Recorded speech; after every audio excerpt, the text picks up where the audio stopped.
The rain hammered the windshield, a relentless drumbeat that matched the pounding in my chest. I'd been driving for hours, the endless highway stretching through a forgotten corner of the state, where the only signs of life were flickering road signs and the occasional deer carcass.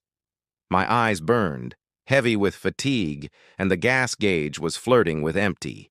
When the neon glow of a lone gas station pierced the storm, it felt like salvation. I pulled into the lot, gravel crunching under my tires, and parked beside a rusted pump. The sign above the station read, "Last Stop Fuel," but the F was half burned out, making it look like "Last Stop Hell." I shook off the chill creeping up my spine and stepped into the rain. Inside, the station was a relic, flickering fluorescents, shelves stocked with dusty cans, and a faint smell of motor oil and mildew. The clerk behind the counter, a wiry man with a sallow face and eyes like oil slicks, looked up from a tattered magazine. His smile was too wide, too eager, like he'd been waiting for me. "Rough night out there," he said, his voice a low rasp that made my skin prickle. He gestured to a pot of coffee on a burner, steam curling from its spout. "On the house. Warm you up." My gut screamed to leave, but the promise of caffeine was too tempting. I nodded, and he poured a cup, the liquid black as tar. I took a sip, bitter and scalding, and the world blurred at the edges. My legs buckled, and the last thing I saw was his grin widening, his teeth gleaming like a predator's. I woke to darkness, my head throbbing like someone had driven a spike through it. My wrists burned, and when I tried to move, cold metal bit into my skin. Chains. I was chained to a wall, the air thick with damp earth and something fouler, coppery, like blood. Panic clawed at my throat as my eyes adjusted to the dim glow of a single bulb swinging overhead. I was in a basement, concrete walls slick with grime, and the floor stained with dark, irregular splotches. A low moan came from the shadows, and I froze. I wasn't alone. Shapes moved in the corners. People, slumped and shackled like me, their faces gaunt, eyes hollow with terror. One of them, a woman with matted hair, whispered, "He's collecting us. For them." Her voice cracked, and before I could ask what she meant, a scream tore through the air from above, sharp and guttural, followed by a wet thud that made my stomach lurch. Footsteps descended a creaking staircase, slow and deliberate. The clerk appeared, his silhouette framed by the bulb's sickly light. He carried a tray of rusted tools, knives, pliers, a saw caked with something dark and crusted.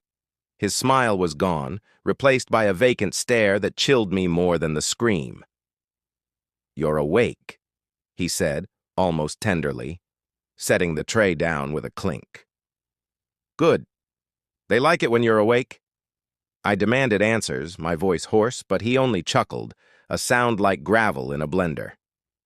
He knelt beside a man chained across from me, whose eyes were wide with silent pleading.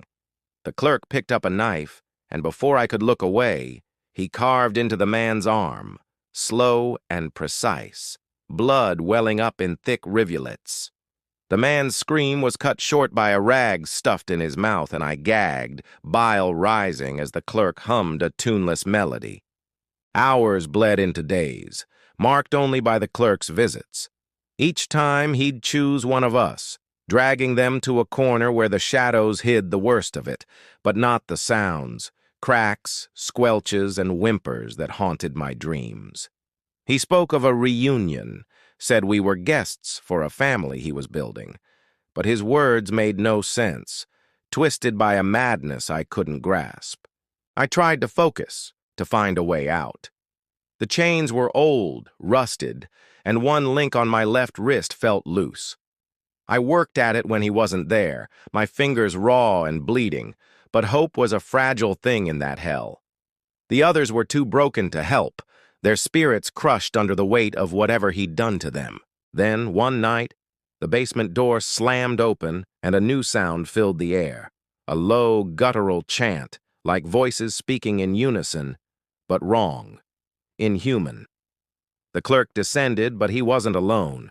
Figures followed, cloaked in tattered robes, their faces hidden behind crude masks of stitched flesh. My heart stopped as they lined up, silent, watching us like specimens. The clerk clapped his hands, gleeful. "It's time," he said, and the air grew heavier, thick with a stench like rotting meat. The chained woman beside me sobbed, muttering about the family. I yanked at my chains, the loose link giving slightly, and then a deafening bang from above, like a door being blown off its hinges. The clerk froze, his eyes darting upward. Shouts followed, human voices, and the unmistakable crack of gunfire. The cloaked figures scattered, their chants turning to shrieks. My chains gave way, the rusted links snapping, and I stumbled to my feet, adrenaline drowning out the pain. I ran for the stairs, the others too weak or too terrified to follow. The station above was chaos. Men in tactical gear stormed through, shouting orders, their flashlights cutting through the smoke. The clerk was gone, vanished with his family. I collapsed into the arms of a rescuer, gasping out what I'd seen. They said they'd been tracking a cult, one that lured travelers to this station, drugged them, and used them for rituals too horrific to describe. I was lucky, they said, to be alive. They led me to an ambulance, the rain still falling, washing the blood from my hands. But as I sat there, wrapped in a blanket, a paramedic leaned close, her eyes too familiar, too much like the clerk's. She smiled, and my blood ran cold. "You're part of the family now," she whispered, slipping a folded note into my hand. I unfolded it, my fingers trembling, and saw a single line scrawled in red. "We're never far."